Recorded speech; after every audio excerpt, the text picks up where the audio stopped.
Hi guys, so it's 11:30 at night. As always, when I promise myself an early night, it never happens. Because for those of you who know me already, you know I don't really do early nights, even when I try.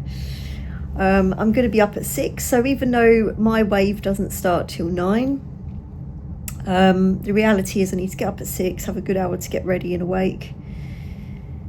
Then for those of us using electric pumps, I just can't be bothered to manually pump. We have to pump on the Victoria Embankment, so not to disturb residents, then bring the board and stuff back over, put the stuff that we want for the end of the race onto one of the vans and take a note of the van number. It's a very well organised event, so this is going to be Race of the Castle, my first year doing it. It started last year. The thing that initially put me off doing it was the portages, which for those of you who don't know what that means, it means getting on and off the board. And yeah, but I have done 19 portages in a day before, so I think I'll survive. But the tricky bit is obviously you need a bag with everything you need because it's a 40-kilometre race. By the way, you don't have to race it, there is an adventure category. But there are cut-off times, and you need good nutrition. So deciding what nutrition to bring, nothing too heavy. I'll have my hydration packet because we have to wear a proper full body PFD this time, which, you know, by the way, all race organisations, blah, blah, blah, are all different. I've only had to race with a full body PFD on once. Wasn't enjoyable for me personally, but I've bought a Valcobi one which is a bit more comfortable, so should be feeling better. But you know, if it was down to me personally, I wouldn't wear one. I'd wear my rest tube, which is, you know, a belt which, you know, you pull it and it activates, which by the way, a full video coming on about that. But you know, there are certain regulations to be followed, so it's totally understandable why certain races, blah blah blah, have to obviously adhere to those rules. Anyway, don't want to bore you too much of that. So it's a very well organised event by Cassie and Mark Salter. I went to their race, the Big Chill, this year, which was fantastic. Recommend it. I'm looking forward to it being warmer. And last year they had a headwind the whole way, but the wind is looking good tomorrow. It has taken quite a lot of bit of organisation my side because I came by the train.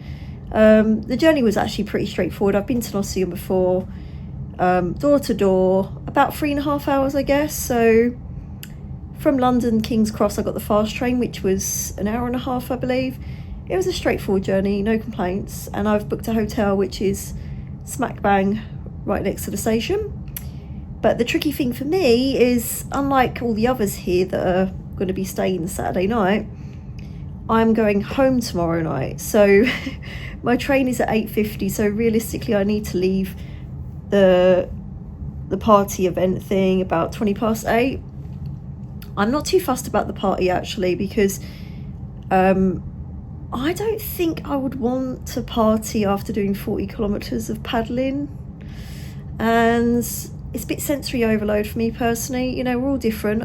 I've seen photos, it looks like fun, but I have to be in a certain type of mood, and I'm not really, you know, I do enjoy parties, but I have to be in the right mood, and I don't want to be at a party for very long usually. So yeah, so my plan, get off the water, find somewhere to store my bag, and then go. And by the way, a huge thanks to Starboardsup UK for lending me the Starboard Sprint Airline 1429. I took it out for a test spin, which you would have seen on my Instagram by now, and it's super stable. cuts through the water beautifully, just like the Starboard Airline All-Star, which I've raced on before, which I'm hoping to get one of my own. So yeah, really pumped to be on that. And obviously I'll be using my Hydro SynergyX paddle. I do really love, by the way, the Hydro Tempo X that I also have, which is more perfect for travel because I have the 3-piece. However, personally for me, it's not a paddle I could race with. It's still very powerful, and it's, as you would have seen my video by now, if you've not, go and look at it, where I compare the SynergyX and Tempo X to each other. It's great for, you know, if that was my first race paddle, that would have been great, but I'm too used to the Hydro SynergyX for racing. But the Hydro Tempo X is going to be a fantastic travel paddle for me, which I'm going to be taking abroad next week, so stay tuned for that. And it will save me having dodgy rental paddles, so I'm really pumped for that. And good for training as well. Anyway, so yeah, I'm now going to try to sleep, but I don't actually feel tired. So fingers crossed that will happen. I've organised everything, you know how organised I am, a bit of an organisation freak. I was really amazed, by the way, at how much I could fit into that Starboard board bag. Very roomy. And actually not bad to wheel, whereas my other board that I had, my first SUP, the bag is built different and it was such a pain, really heavy, so I ended up having to put it on a sack barrow to be able to cart it around. So I was very impressed with that, so that's a good thing. So yeah, hoping to drop the board back to Starboard tomorrow, because Paul will be racing tomorrow at Race to the Castle, and I've no doubt that he's going to win the men's race category. So yeah, oh my god, this is already 6 minutes long, that went on. So yeah, I'll take you guys along for the ride and show you what it's like. Okay, time for bed.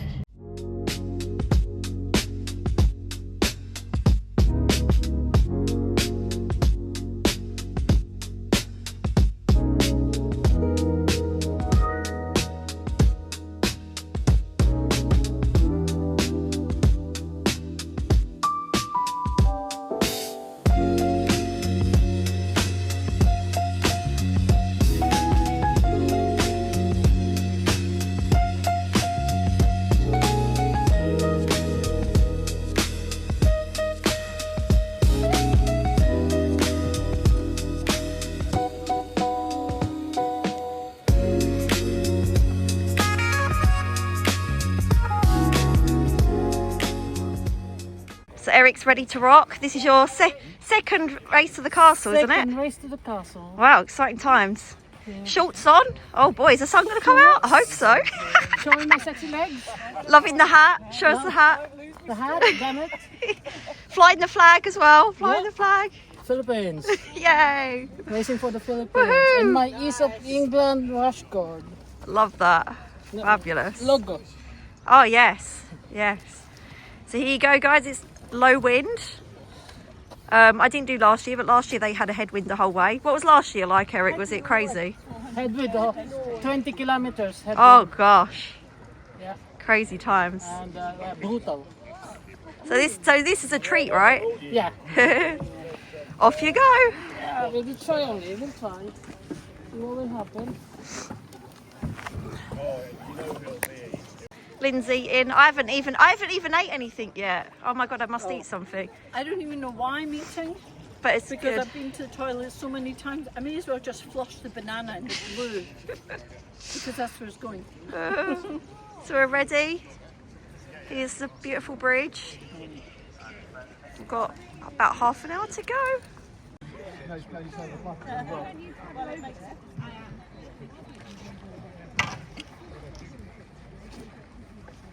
So just had a warm up. Now everybody's getting ready on the water. Let's pan around and show you guys. As you can see, lots of people on there waiting. Got a few minutes to go. Lucky enough to have low wind.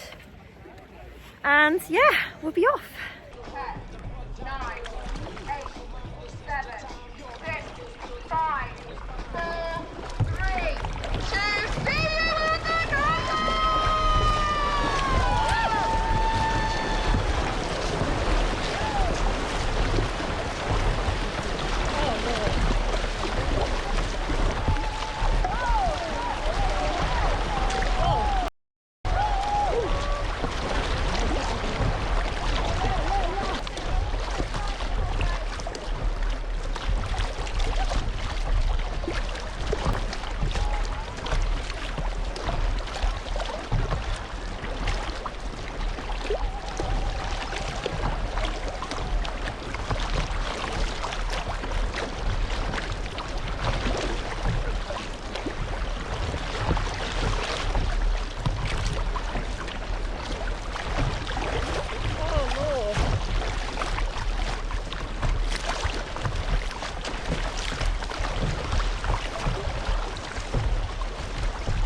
So I said I'd take you along for the ride. So unfortunately, I did make the cut off by 8 minutes. I was really, and not the only paddler, but really surprised by the lack of flow. And there were some shallow parts, so you couldn't really take a shortcut on the bends. But the thing that I was quite surprised about was the portages were quite long, longer than I expected. And I've got thoracic outlet syndrome on the right side, so carrying a board, a bag, a paddle for that distance is quite a struggle actually. So and as you can see, I knew that some of them would be ladders, but I thought I'd show you the realness of it, you know. Goes to show I bag out massive distance paddles all the time. I have been ill recently, maybe that contributed to it, but I've asked if I can carry on for fun, so fingers crossed maybe they'll let me. I hope so. So ignore the train noise in the background, but this is the reality, the glamorous reality, because I gave obviously the board back to make it easier. I was hoping that I'd be able to travel quite light home, but I've actually got 3 bags and a paddle, so that's going to be interesting. Yeah. So this is the train journey home, and I thought I'd do my end of vlog here. I got here nice and early just to relax. But as you just saw, I've got like 3 big bags because I had most of my stuff in the board bag, and sod's law, someone's now come on the train, so now it's going to be noisy. So yeah, I had 3 big bags, and that's going to be interesting getting home, but whatever, it is what it is. First of all, you know, a huge thank you to Starboardsup UK for lending me can't think straight, the Airline Sprint 1429. It was super stable, perfect glide, perfect tracking. The only downside for me personally, being 5'1", is being able to hold the board, my bag as well. My bag wasn't really that heavy. I didn't take too much, but it was heavy enough that it made the portaging actually quite difficult. That meant dragging my bag, the board, and the portaging, whatever you want to call it, was just more long-winded than I expected. And being mostly a sea paddler, I'm a little bit out of practice with that because we don't do that on the sea much. Yes, we get on and off the board, but you know, the most amount of locks I've done in a day is 19, and that was immense. Because yeah, I do go on the river, but I don't tend to pick stretches with loads of locks these days, you know, so that was tough. And I would say any of you guys that are out there thinking about doing the race, just really, you know, look on Google Maps, look on Google Earth, and analyse what you're going to be getting yourself into with those portages, and really consider what you're carrying on board. You know, even when you're in the adventure fleet, you're really not going to need a massive deal of stuff. I did take my aqua fleece because sometimes I do get chilly paddling even when racing, but I didn't wear it. But you know, at least it's lightweight, doesn't weigh much. I didn't get to eat. So what happened to me, so let's just go through what happened. I know I did a little clip earlier, but let me just explain everything more. So for me personally, I had a good start. I was at the front, and then I caught a draft, didn't stick on the draft for very long, tried to catch some other drafts, fouled. Not that I want to sit on someone's draft for the whole race, you know, but whatever, it helps. And then I did find it quite hard at first to get my stroke right. I was having a lot of aches and pains. I mean, God, everyone's got ailments, so I'm not going to bore you too much. Then I found my stroke, my long stroke, and I started to get in the zone. The first portage, I was then starting to think, gosh, there's a lot to deal with here. I didn't realise, even though I asked people before, and it was like, they said, oh, it's not too bad.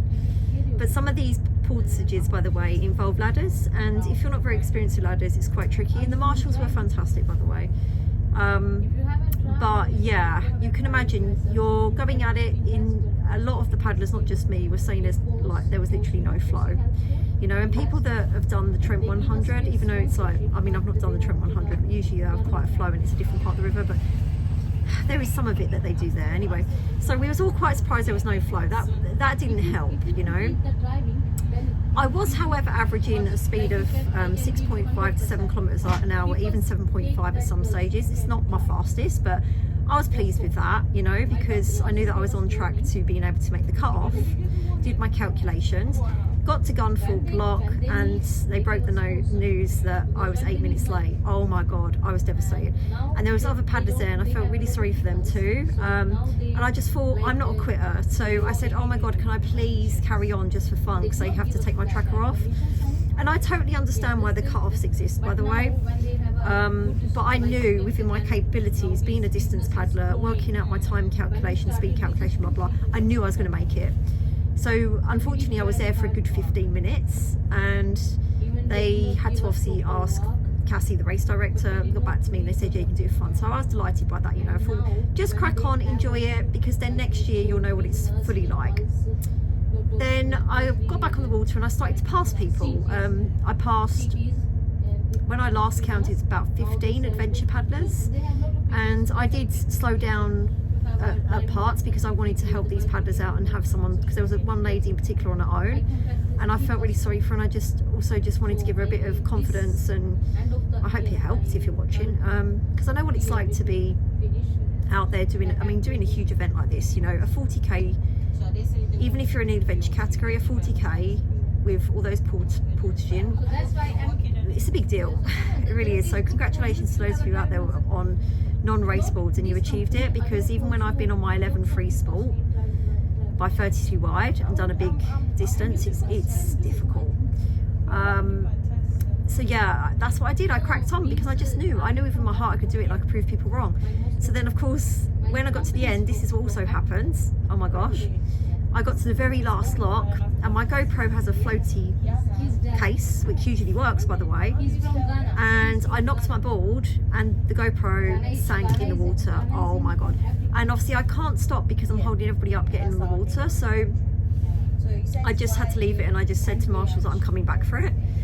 Oh my god, I really thought it was gone for good, and this is where the no flow did help because it didn't float off. So then what you have to do at the race, by the way, is you go down to, I think it's called Elbow Bridge, and you do a turn and come back, and it's a bit like skedaddle. It feels a bit of a slog, that bit.